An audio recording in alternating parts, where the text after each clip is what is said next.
The afternoon sun cast a golden glow over the small town street, but for Officer Jake Matthews, the day felt anything but warm. Jake had been on the force for 15 years, patrolling the same familiar neighborhoods, developing a sense of who belonged and who didn't. Instinct, he often told his rookie partners, is everything in this line of work.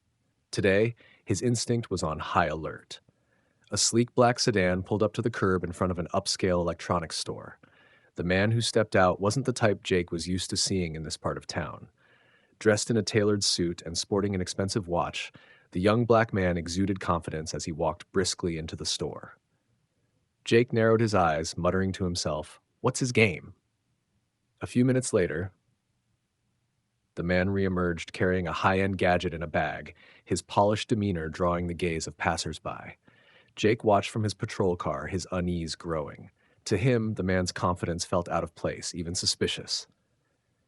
Does he think he's untouchable? Jake wondered. Turning the ignition, he followed the man's car as it rolled out of the parking lot.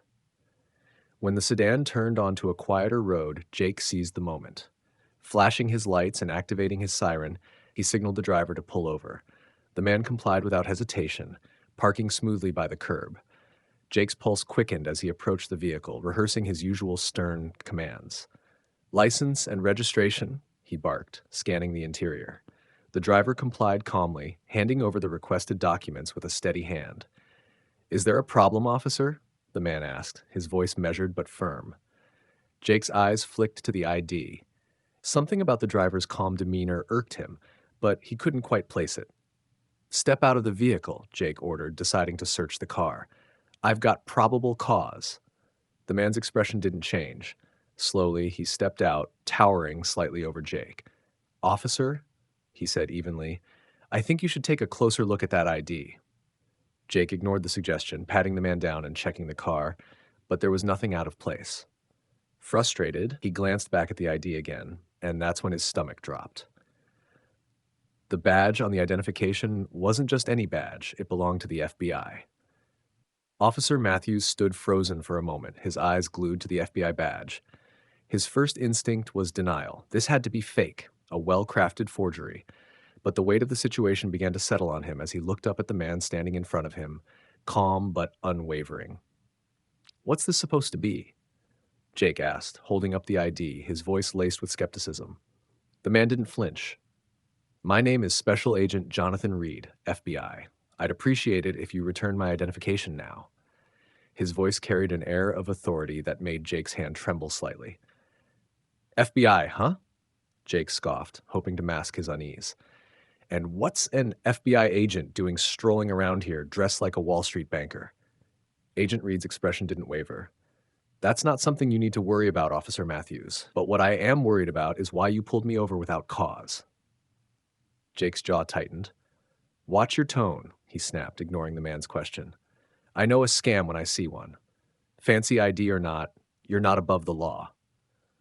Reed took a measured step forward, his hands still at his sides. "Neither are you," he said, his voice steady but firm. "And unless you have a legitimate reason to detain me, you're overstepping your authority." Jake felt his temper rising. Who did this guy think he was, walking into his town and throwing around his badge like it made him untouchable? "We'll see about that," Jake muttered, reaching for his radio. "Dispatch, I need a background check on a—" Before he could finish, Reed held up his phone. "I've already notified my field office. They're aware of this situation, and I'm sure your department will be hearing from them shortly." Jake froze again. His bravado was cracking, but he wasn't ready to back down. "Let me tell you something, Reed, or whoever you are," he said, jabbing a finger in the agent's direction. "You don't walk into my town acting like you own the place. Flashing some shiny badge doesn't give you a free pass." Reed's calm exterior shifted slightly, his voice lowering. "And you don't get to harass citizens based on your personal biases, Officer Matthews. I know exactly what this is about. You saw a black man in a nice car and decided he didn't belong. Am I wrong?" Jake opened his mouth to retort, but found himself at a loss for words. Reed's piercing gaze felt like it was peeling away every layer of justification Jake had built up over the years. For the first time, he felt cornered, not by a suspect, but by the truth. "I suggest you let me go now," Reed continued, "before you dig yourself into a hole you can't climb out of." Jake's hand hovered near his radio again, but this time, he didn't speak. He could feel the weight of his decision pressing down on him. The tension was palpable as Officer Matthews stood by the side of the road, his mind racing. Every fiber of his being wanted to assert control, but the man in front of him wasn't some ordinary citizen he could intimidate. Special Agent Jonathan Reed's presence was an unshakable wall, and Jake felt his confidence crumble with every passing second. "Stay here," Jake said curtly, gripping his radio tighter. He turned away from Reed and called in his supervisor. "Dispatch, this is Officer Matthews. I need Sergeant Turner at my location ASAP, possible suspect with a fake federal ID." His words were clipped, meant to conceal his unease. Reed crossed his arms, watching calmly but intently. He made no effort to intervene, letting Jake's actions speak for themselves. Minutes later, a squad car pulled up and out stepped Sergeant Turner, and a grizzled veteran with years of experience behind him. His expression was a mixture of curiosity and frustration as he approached the scene. "What's going on here, Matthews?" Turner asked, looking between the two men. "This guy," Jake began, holding up Reed's ID, "claims to be FBI, but something's not adding up. I think it's fake." Turner frowned, taking the ID from Jake's hand and inspecting it closely. His brow furrowed as he glanced at Reed. "You got a name, Agent?" "Special Agent Jonathan Reed," he replied evenly. "And I can assure you, Sergeant, that ID is very real. You can call my field office if you need further confirmation." Turner studied Reed for a moment, his expression unreadable. Then he pulled Jake aside, lowering his voice. "Matthews, are you sure about this? That badge looks legitimate to me." Jake's face reddened. "He's up to something, Sarge. Why else would he be here, dressed like that, flashing a badge?" Turner's jaw tightened. "Listen, if this guy is FBI and you're hassling him without cause, it's not just going to be your badge on the line, it's the whole department's reputation. Did you even run his plates before pulling him over?" Jake hesitated, the truth catching in his throat. "No, but—" Turner cut him off with a sharp glare. "Then you're operating on instinct alone, and that's not good enough, especially not with someone claiming to be federal." As the two officers spoke, Reed stood by his car in an instant, checking his watch but remaining outwardly calm. Inside, however, he was taking mental notes. Every word, every action. He knew the situation could escalate further, but he was prepared to see it through. Turner finally turned back to Reed, extending a cautious hand. "Agent Reed, I'm Sergeant Turner. We're going to clear this up. I just need a moment to verify your credentials with your field office." "Take all the time you need, Sergeant," Reed said, his tone measured. "I trust you'll handle this situation appropriately." Jake stood silently, fuming as Turner stepped aside to make the call. He could feel his grip on the situation slipping, and with it, his authority. He glanced at Reed, who met his gaze with a steady, unyielding look that only deepened Jake's frustration. After a few minutes, Turner returned, his expression serious. "Agent Reed's credentials check out," he said firmly. "He's exactly who he says he is." Jake's stomach sank, but he forced himself to speak. "Then why was he acting so suspicious? It doesn't make sense." Turner raised an eyebrow. "The only thing not making sense here, Matthews, is why you stopped him in the first place. I'll be filing a report on this interaction." Reed gave a faint nod, his expression unreadable. "I appreciate your cooperation, Sergeant. As for Officer Matthews," he paused, letting the weight of his words hang in the air, "I'll be documenting this as well." Jake's heart pounded as he realized the situation was far from over. The ride back to the station was uncomfortably silent.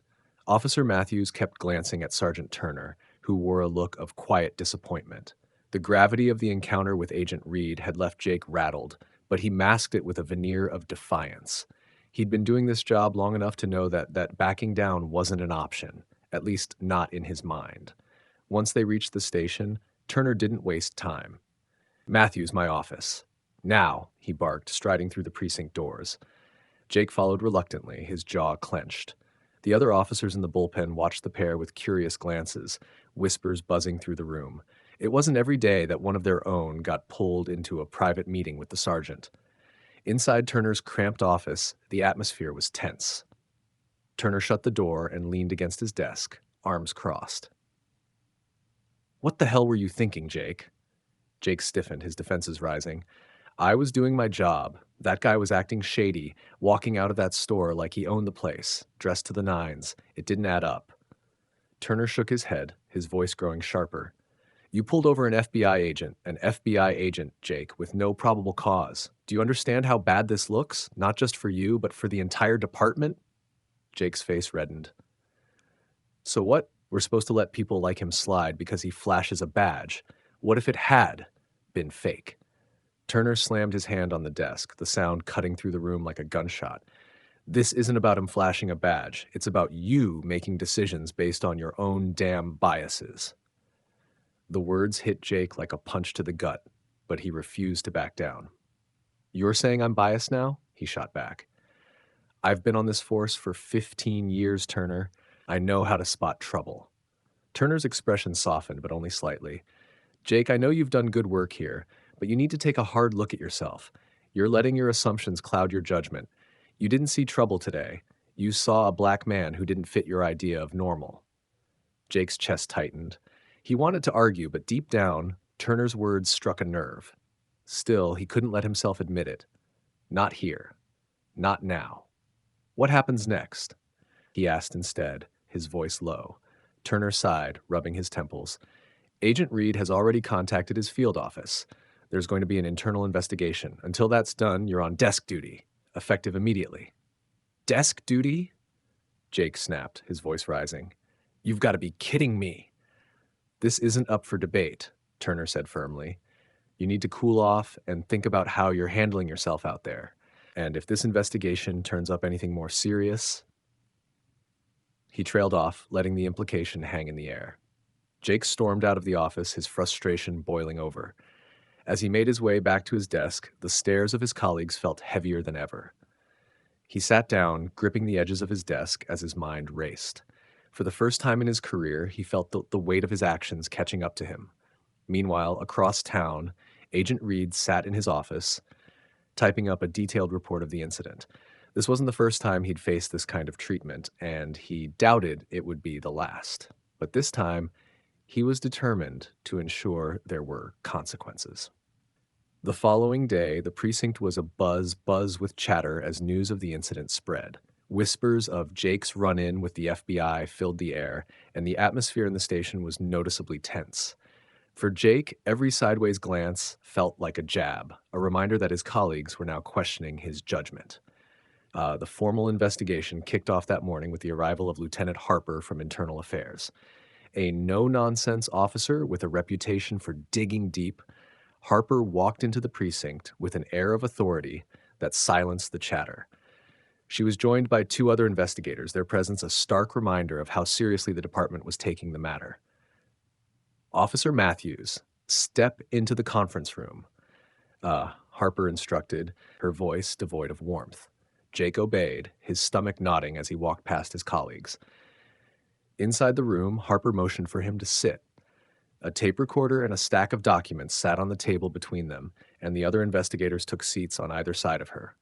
Officer Matthews, Harper began, her tone clinical, this inquiry pertains to your traffic stop of Special Agent Jonathan Reed. We're here to establish the facts and determine if any department policies or legal boundaries were violated. Jake sat rigid, his hands clasped tightly in front of him. Understood, he replied curtly. Harper pressed the record button. Let's start with your reasoning for initiating the stop. What made you suspect the individual was involved in criminal activity? Jake hesitated. He knew this moment would come, but putting his instincts into words wasn't easy. He was acting out of place, Jake began. He came out of an expensive store, dressed in a way that didn't fit the area. It felt suspicious. Harper raised an eyebrow. Dressed in a way that didn't fit the area? Can you clarify what you mean by that? Jake shifted in his seat. I mean, it's not common to see someone dressed like that around here. Most people don't wear tailored suits unless they're trying to stand out or hide something. And was there anything else? Any behavior, specific actions, or evidence that prompted you to stop him? No, Jake admitted reluctantly. It was just a hunch. Harper leaned back, her expression unreadable. Officer Matthews, are you aware that initiating a stop based solely on a hunch, without probable cause, violates department policy and constitutional rights? Jake bristled. I've been on the force for 15 years, Lieutenant. I know how to read people. My instincts have kept this community safe. Instincts are not a substitute for evidence, Harper countered. And when those instincts are influenced by bias, whether conscious or unconscious, they become a liability, not an asset.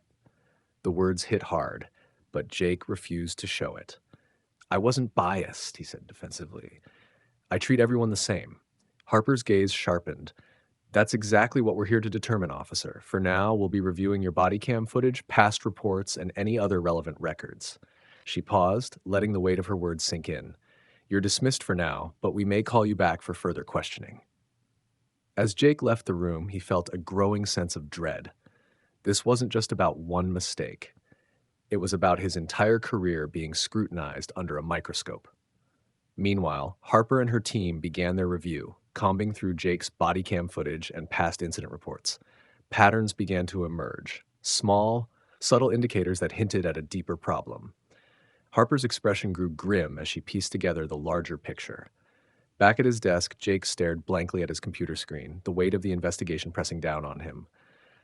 For the first time, he began to wonder if he'd crossed a line he couldn't come back from.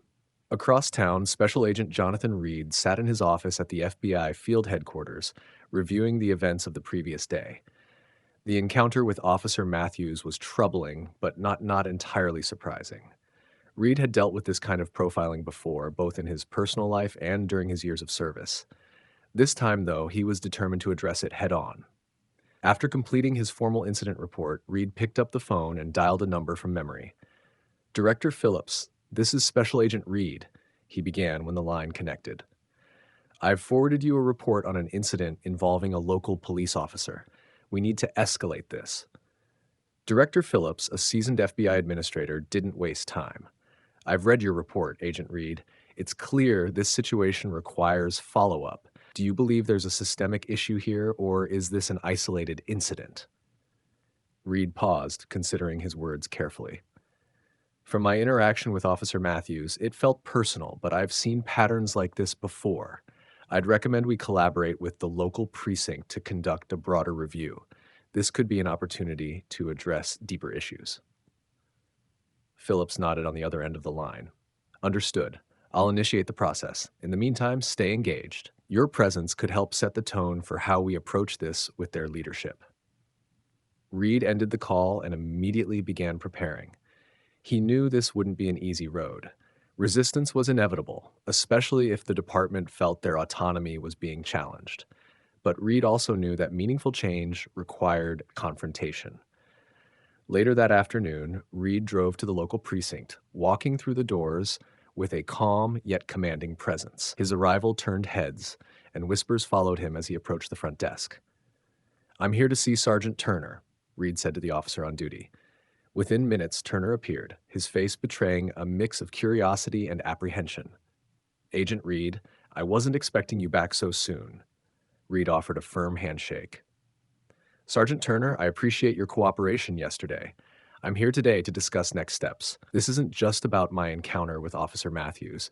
It's about ensuring that incidents like this don't happen again. Turner led Reed into a meeting room, his expression guarded. Agent Reed, I understand your concerns, but I hope you know that Matthews' actions don't reflect the values of this department as a whole. Reed nodded, but didn't let Turner off the hook. I'm not here to make blanket judgments, Sergeant, but I believe there's an opportunity here to examine department practices and identify areas for improvement. We can do this collaboratively, or it can become a larger issue. Turner stiffened slightly, but remained professional. What exactly are you proposing? A joint review, Reed said simply. Body cam footage, stop records, training protocols, the works. The FBI can provide resources and support to ensure this is handled fairly and transparently. Turner leaned back in his chair, visibly weighing his options. He knew rejecting the proposal could escalate tensions and draw more scrutiny. After a long pause, he nodded. I'll speak with the chief, but you should know, not everyone's going to welcome this kind of oversight. Reed met his gaze evenly. I didn't expect them to. Change is never easy, Sergeant, but it's necessary. As Reed left the precinct, he felt a small sense of progress. It was only the beginning, but the wheels were in motion. Back inside, Turner sat alone in the meeting room, wondering how his department would handle the scrutiny it was about to face. The fallout from Officer Matthews' actions began to spread throughout the community. News outlets picked up the story of the tense traffic stop, painting a picture of a black man being wrongly targeted by a local police officer. So, public opinion was divided, with some questioning the police department's commitment to addressing racial profiling, while others took the side of Officer Matthews, arguing that he had acted in good faith based on his experience. On the street, residents of the town voiced their concerns. At the local barber shop, a familiar meeting point for many in the community, the discussion was heated. "I don't care if he's a cop or not. What happened the other day was wrong," Malcolm, a middle-aged man with a deep voice, said as he leaned back in his chair, the hum of clippers filling the air. "Every time a black man is in the wrong place at the wrong time, they try to pin something on us. It's always about how we look, where we're at." His friend, Tyrone, nodded in agreement. "Right. And the worst part is, they don't even try to hide it. They make it seem like we're the problem just for existing. If that was a white guy in a suit, you think Matthews would have even blinked?" On the other side of the room, Marcus, a younger man who had just joined the conversation, shook his head. "It's deeper than Matthews. It's the system. Cops get trained to see us as threats, even when we're just living our lives." "Preach," Malcolm chimed in. "And when someone calls them out on it, like that Reed guy, they make it sound like we're the ones with the problem." Meanwhile, across town, Reed was doing his best to remain focused on the investigation despite the pressure mounting from all sides. He knew that the growing public outcry was only going to make the situation more complicated. Community leaders, activists, and members of the town's council were beginning to demand action. And while Reed believed in the integrity of his mission, he was aware that not everyone was ready to face the uncomfortable truths about police conduct. Reed had already met with local activists who had begun organizing peaceful protests in response to the incident. "We've had enough," said Angela, one of the protest organizers. "This is just one example of a much bigger issue. If the system won't change on its own, we'll make sure it does." The protests were gaining momentum, and the local media was covering them extensively. Some local residents saw the demonstrations as a necessary wake-up call, while others viewed them as an attack on law enforcement. The atmosphere in the town was growing increasingly polarized. At a town hall meeting that evening, the debate was heated. "There's no question that the officers' actions were a mistake," one council member said, "but we need to support our law enforcement. They're under tremendous pressure every day."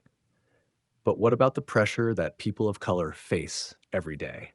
Angela fired back.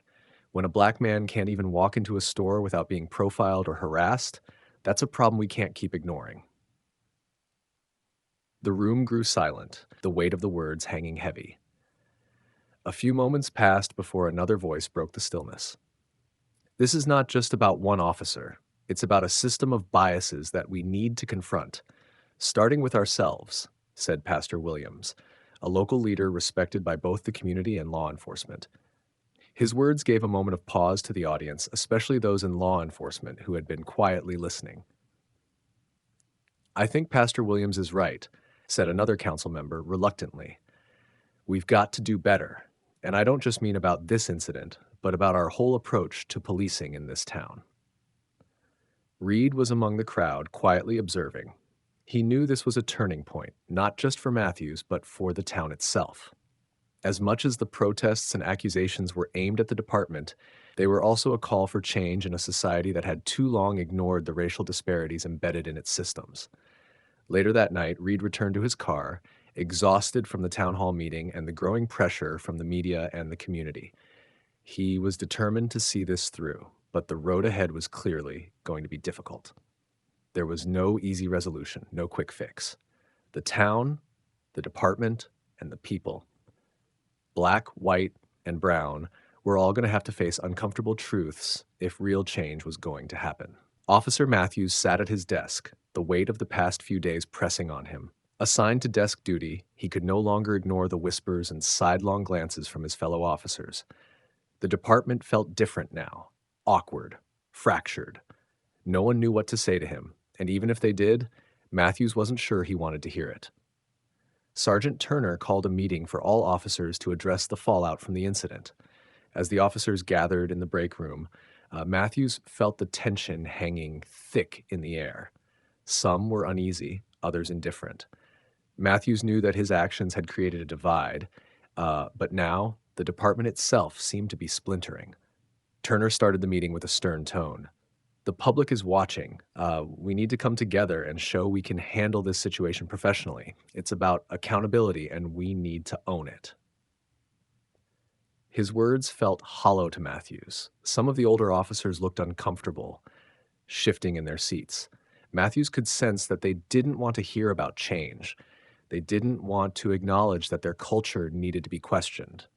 Turner continued, "This is about more than just one officer. It's about how we treat people, all people. We need to examine our assumptions and actions." Matthews couldn't help but feel the sting of those words.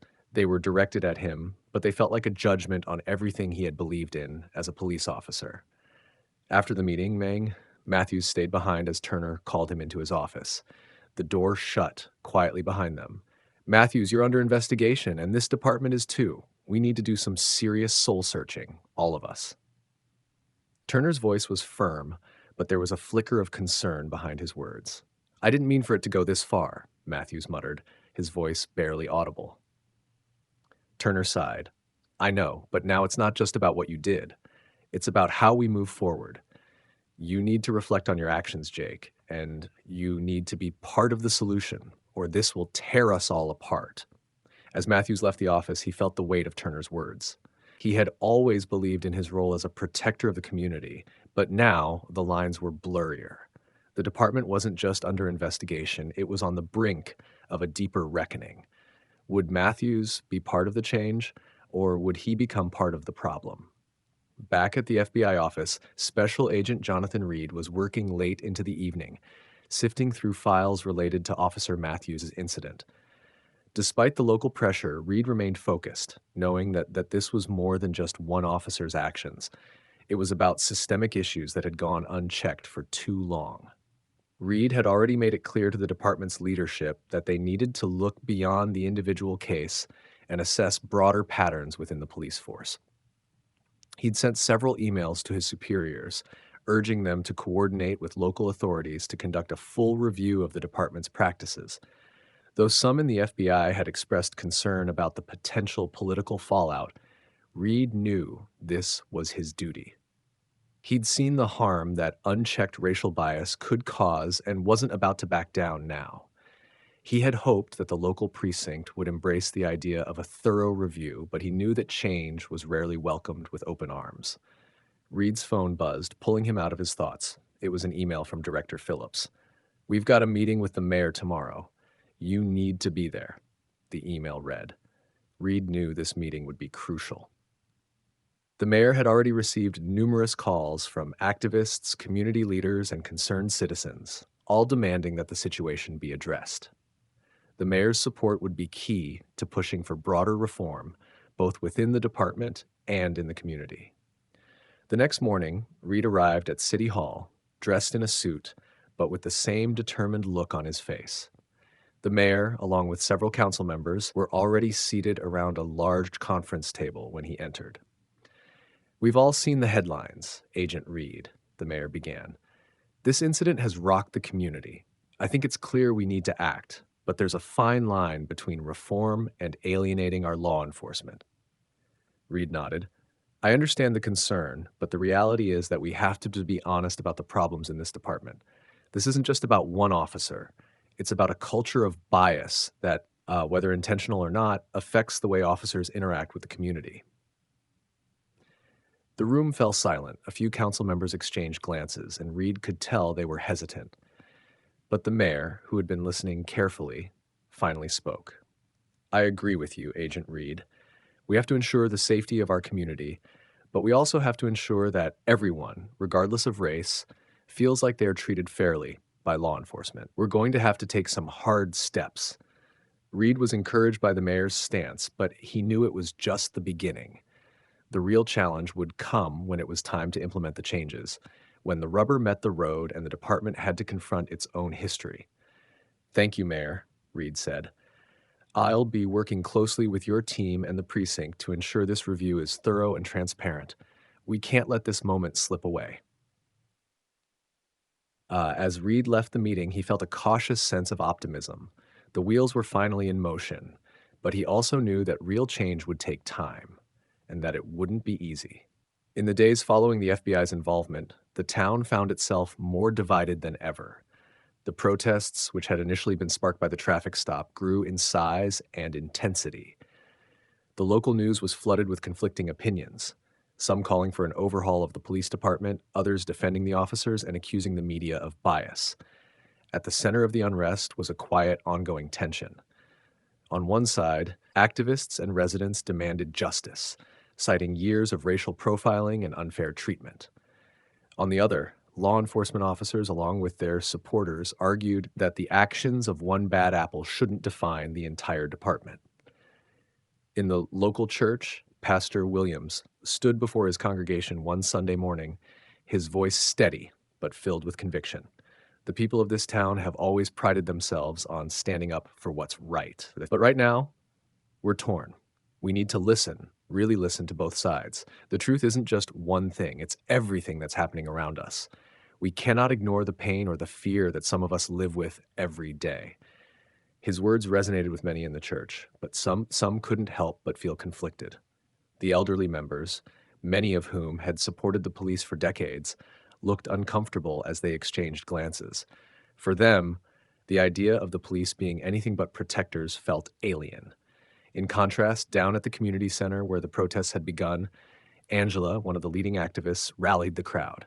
"We're not asking for revenge. We're asking for accountability," she shouted, her voice strong.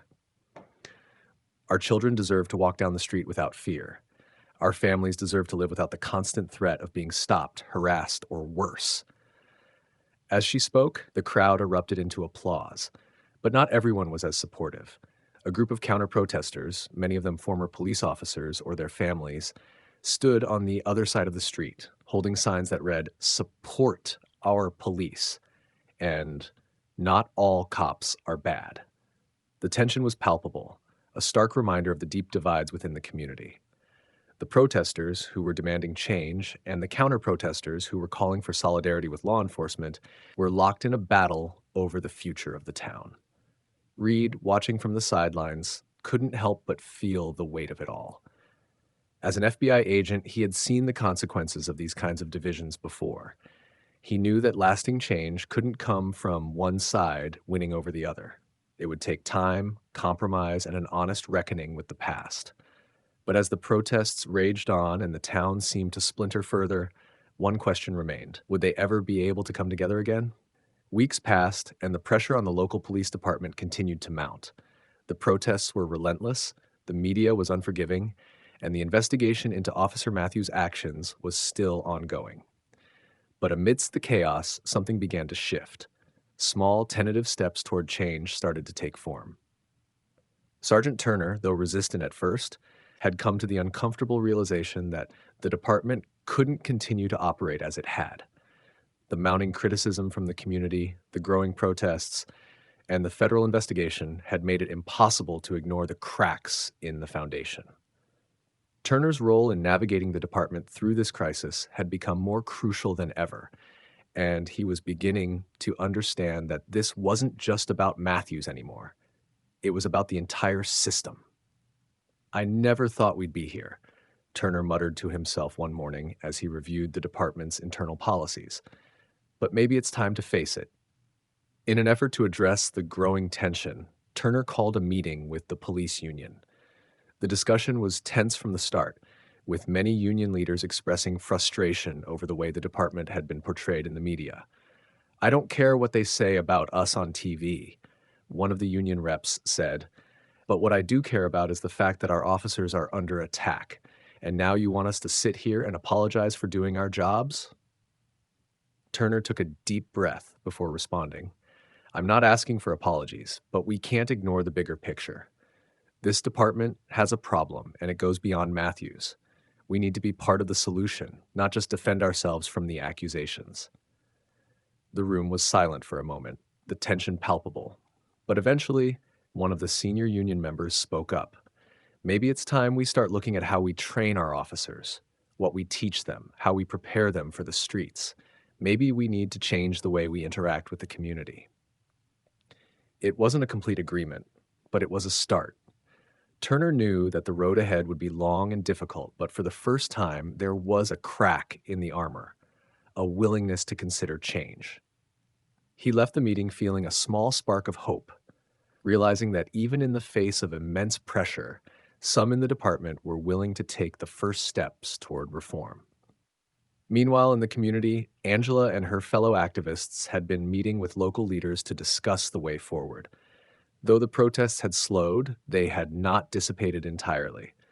The need for change was still pressing, and they weren't about to let the momentum die. Angela stood in front of a small group of community members, explaining the next steps. "We're working on a petition for civilian oversight of the police department," she said. "It's a start. We need to ensure that our voices are heard and that there are consequences for officers who cross the line." Though the path was still uncertain, the activists had a renewed sense of purpose. They knew that reform wouldn't happen overnight, but they were ready to fight for it, step by step.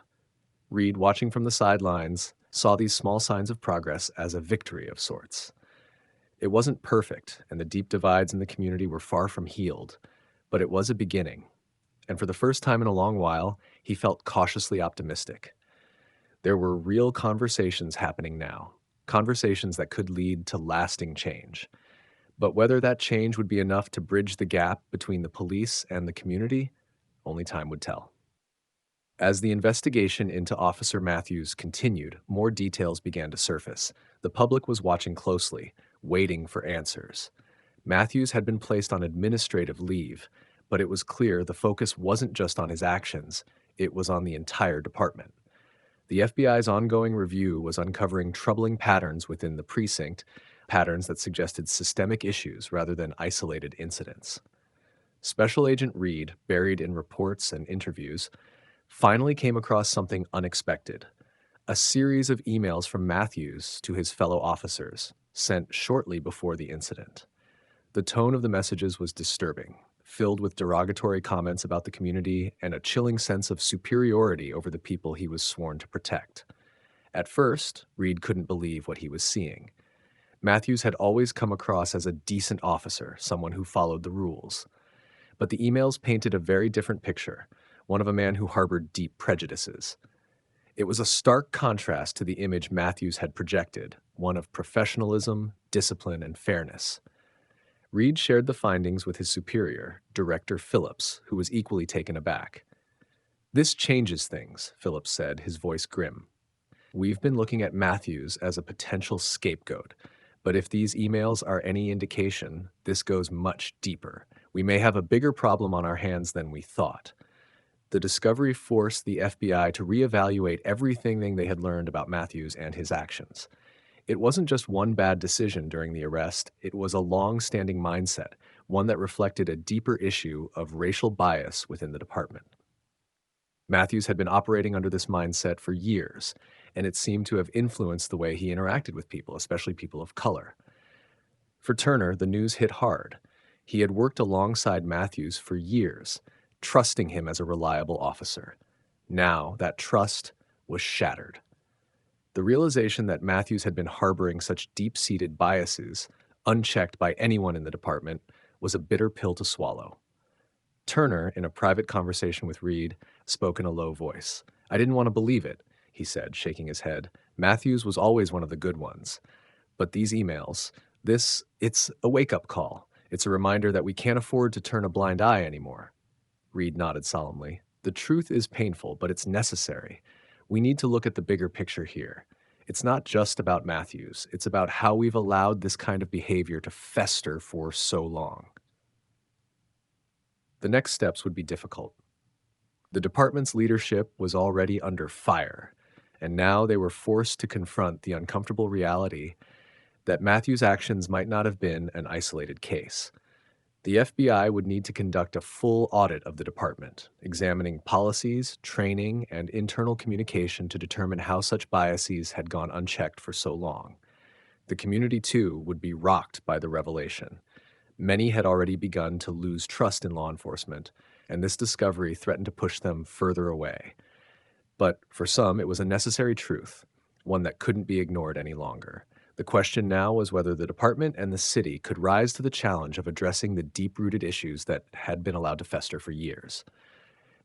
As news of the FBI's discovery spread, the community's reaction was swift and explosive. Outrage surged as people realized that Officer Matthews had not only acted out of line in the arrest, but had been harboring deeply racist views for years. The emails detailing his prejudices, once a quiet secret, were now public knowledge, shaking the foundation of trust that had already been so fragile between law enforcement and the citizens they served. In the days following the revelation, protests erupted once again. This time, however, there was an added layer of anger, outrage over the fact that Matthew's behavior had been allowed to go unchecked for so long. The crowds in the streets were bigger, louder, and more determined than before. They didn't just want accountability for Matthew's actions, they wanted a change in the very system that had failed to root out such biases within the department. Angela, the activist leader, stood at the front of the latest protest, a megaphone in hand. This is not just about one officer. This is about a system that lets this happen over and over again, she shouted, her voice rising above the chants of the crowd. How many more lives will be ruined before something changes? For many in the crowd, the anger wasn't just about Matthews. It was about a history of mistreatment, of feeling less than, of constantly being made to feel unsafe in their own community. The revelation about Matthews felt like a confirmation of everything they had been saying for years. The fact that his views had been allowed to persist, unchecked by his colleagues or supervisors, was an indictment of the system itself. At the same time, the department faced internal chaos. Officers who had once stood by Matthews now found themselves at odds with the truth. Sergeant Turner, who had once believed Matthews to be a good officer, now had to grapple with the painful reality that one of his own had not only failed in his duties, but had actively contributed to the very issues the department was trying to fix. "Do we even know who we're working with anymore?" Turner asked, looking around at the group of officers gathered for a meeting to discuss the next steps. There was a heavy silence in the room as no one quite knew how to respond. Some looked down at their hands, others stared at the floor, unsure of what to say. The guilt, confusion, and anger were palpable. They were left to wrestle with the idea that the department, in many ways, had been complicit in Matthew's actions by turning a blind eye to his behavior. The higher-ups in the department were under increasing pressure from city leaders and the public. The mayor called for immediate reforms, demanding a clear plan to address the department's cultural issues.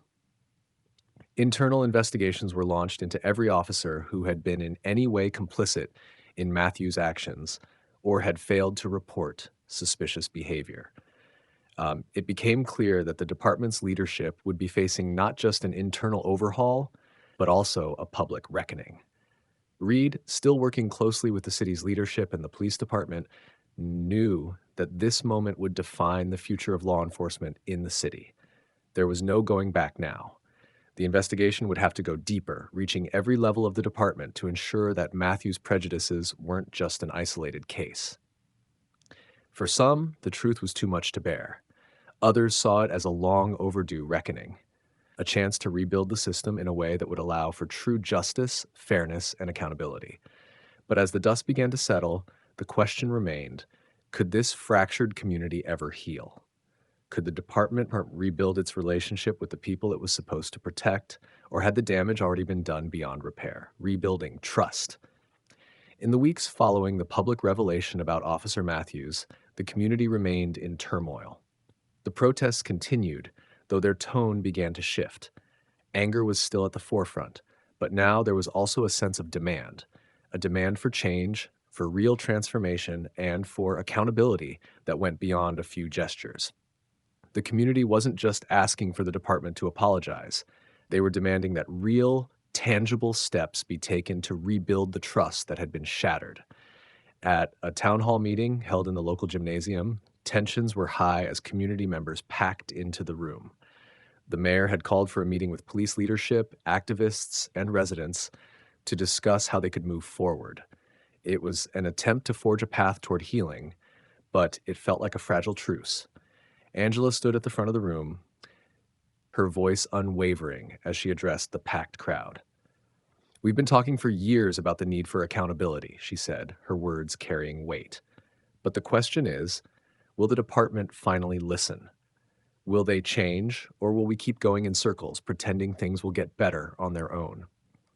Behind her, Turner sat stiffly at a table with other police officials, trying to maintain a professional demeanor. The past few weeks had been some of the hardest of his career, but he knew that this meeting could be a turning point for him, for his department, and for the community. He had already come to terms with the fact that the department's culture needed to change, but change wasn't easy, especially when it meant acknowledging years of mistakes and poor leadership.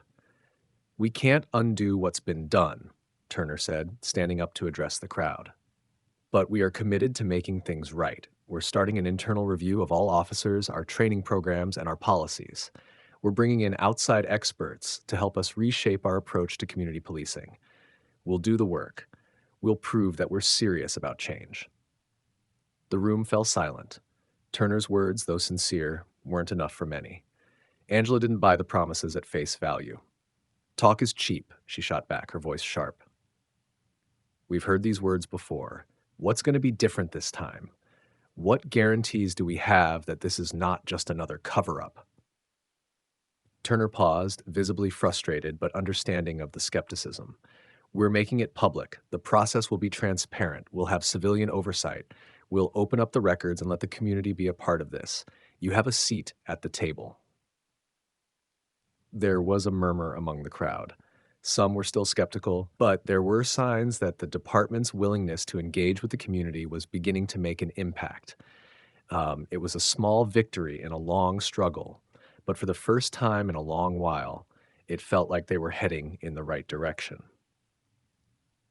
Outside the meeting, Reed spoke with the mayor and the city council members, all of them clearly exhausted but committed to the task ahead. "The next steps will be crucial," Reed said. "The department needs a complete overhaul. We need to implement community policing in a way that doesn't just make the police look good, but actually addresses the concerns of the community." The mayor nodded. "It's not going to be easy, but we can't afford to wait. This is a chance to make a real difference, to fix what's broken." But even as the town took these first steps toward change, it was clear that the road ahead would be long and difficult. Rebuilding trust wasn't something that could be done with one meeting, one policy change, or one apology. It would take years of consistent effort to repair the damage done. The scars of Matthews's actions and the department's failure to address them were deep, but the possibility of healing was there. The town had been divided for so long, but now they had a choice: to continue down the path of mistrust and division, or to work together, however difficult it might be, to rebuild something stronger. The real question was whether they had the will to make it happen. And for Reed, Turner, Angela, and the rest of the town, that question would define the future of their community. As the weeks turned into months, the hard work of rebuilding trust between the police and the community continued. It was a slow process, and there were setbacks along the way. Despite the promises made at the town hall, many residents remained skeptical, feeling that change wasn't happening fast enough or at all. Some activists had grown weary, questioning whether the department's efforts were genuine or just a response to the pressure they were under. But in the midst of all this, there were small victories. Officer Matthews, though still under investigation, had become a symbol of the department's failure, a figurehead for the deep-seated issues within law enforcement. His actions had forced the community to confront uncomfortable truths, and while the damage was significant, it was also an opportunity for change. Sergeant Turner, though still struggling with his own doubts, was one of the few within the department trying to push for real transformation. He was attending community meetings, engaging with residents, and listening to their concerns. He knew that in order to regain the trust of the people, he and his fellow officers had to prove they were different, not just in words, but in actions. One evening, after a particularly difficult meeting with community leaders, Turner sat in his office, reflecting on how far things had come. He had been on the force for nearly 20 years, and the changes he was now advocating for seemed almost unthinkable when he first started. The police department he had joined was one that valued loyalty and silence, one that often turned a blind eye to the issues that Matthews' actions had now brought to light. But as Turner stared out of his office window, he felt a small spark of hope. The mayor's office had finally approved a full-scale review of the department's training and hiring practices. A third-party organization, known for its work in criminal justice reform, was set to conduct the audit. The department was also committing to a policy of de-escalation, which would be enforced through continuous training and community input. Reed, from the FBI's side, had kept up the pressure, ensuring that the department's review was thorough and transparent. He had pushed for a public forum to address the community's concerns, something that would allow residents to ask tough questions and hold the department accountable. The upcoming forum was set to be a critical moment, a chance to demonstrate that the department was serious about its commitment to change. Angela, too, had her hands full. As an activist, she had seen how quickly the excitement of reform could wear off, replaced by apathy or political gamesmanship. But she was determined not to let that happen. Her group had been organizing a series of town halls, making sure the community's voice would continue to be heard, no matter how slow the process of reform might be. "This isn't just about one officer," Angela said, addressing a group of young activists one evening as they prepared for another rally. "This is about changing the system. We've made progress, but we need to stay vigilant. We can't let up." Her words were a reminder of the long road ahead. Despite the new policies and the town's commitment to reform, the wounds still ran deep. There were still those in the community who had been affected by years of unjust policing, and for them, the healing process couldn't be rushed. Angela knew that they would have to be patient, but she also knew that the push for justice couldn't be allowed to fade. The upcoming community forum would be another test, a chance to see if the department was truly committed to listening and learning, or if they were simply paying lip service to the growing calls for change. Turner, Reed, and Angela all knew that what happened next would be crucial, but none of them expected it to be easy. True change, they had all learned by now, never came without struggle. As the forum approached, the anticipation was palpable. It was a defining moment for the town, a moment where the community, the police, and the FBI would be forced to confront everything they had been through and decide, once and for all, whether they would continue down the same painful path or work together to build something better. The night of the community forum had arrived, and the tension in the air was palpable. The local gymnasium, packed with residents, activists, and law enforcement, was buzzing with anticipation. The forum was billed as a chance for open dialogue, but the underlying question was clear. Could the city's fractured relationship with the police ever be repaired? Angela, the activist leader, was the first to speak, standing at the front of the room with a microphone in hand. "We're here today because we've been hurt. We've been let down by a system that continues to fail us," she began, her words cutting through the silence in the room. "This isn't about one officer. This is about a system that allowed these actions to go unchecked year after year." Her words resonated deeply with the crowd, many of whom had long felt ignored by law enforcement. But for others, like Sergeant Turner, who sat on the panel with the police leadership, it was a moment of discomfort. Turner had spent his career trying to uphold the law, but now he was forced to confront the department's failures. Turner stood and addressed the room. "I understand the anger," he said, his voice steady but filled with the weight of the moment. "I'm part of that system, and I take responsibility for the things that have gone wrong. But I want you to know that we are working to change things. We're reviewing everything from our training to our policies, and we are committed to doing better." The crowd was divided. Some nodded in agreement, while others were clearly unconvinced. One person from the back of the room called out, "How can we trust you? How do we know this is real?" Turner paused, visibly struggling with the question. "I get it," he said softly. "You have every right to be skeptical, but we need to earn your trust. We're here, we're listening, and we're committed to change." Special Agent Reed from the FBI added his voice to the conversation. Our role is to hold the system accountable, he said, and we're here to ensure that what happened in this department is fully addressed. This goes beyond just one officer. It's about a deeper issue within the system that needs to be fixed. The conversation was difficult, but necessary. For the first time, there was an acknowledgement that the department's culture needed to change. Angela, while still skeptical, saw a glimmer of hope. Talk is cheap, she said, but it's a start. Now we need to see actions match these words. The forum was far from a resolution, but it was a beginning. It was the first step in a long journey toward healing and rebuilding trust. While there was still much work to be done, the people in the room, activists, police officers, and residents had begun to speak honestly and openly, which in itself was a victory. In the weeks following the forum, the community was left to digest the words spoken and the promises made. The sense of cautious hope that had permeated the room that night quickly collided with the harsh reality of decades of mistrust.